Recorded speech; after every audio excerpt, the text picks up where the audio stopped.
கொடுத்தேன், அதில் வந்து ஆரம்பிட்டேன்.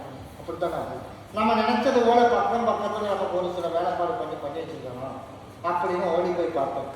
அது பண்ணது உண்மைதானா? முதல்ல நல்லா இருக்கக்கூடாதுன்னு காதுப்படவே வச்சுருக்கேன், ஆரம்பத்தில் பேசியிருக்கேன்.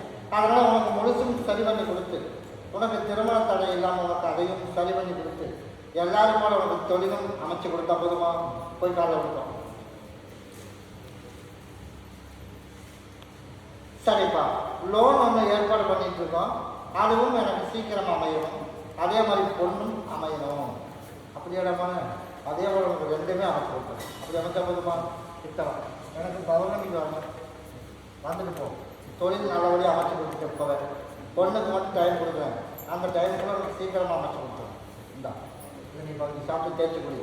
அந்த கால் வலி, கை வலி, முதுகு வலி எல்லாம் சரியாக போயிடும். அப்படி தான் போதுங்களா? கூட வரும். அதுக்கு தானே சொன்னேன், நல்லா இருக்கக்கூடாதுன்னு ஒரு சில வேலை வந்துருக்குது. நாளைக்கு உனக்கு இன்னும் சரி பண்ணி தரேன். நான் பௌர்ணமிக்கு நான் வந்துட்டோம், கூட வரும்.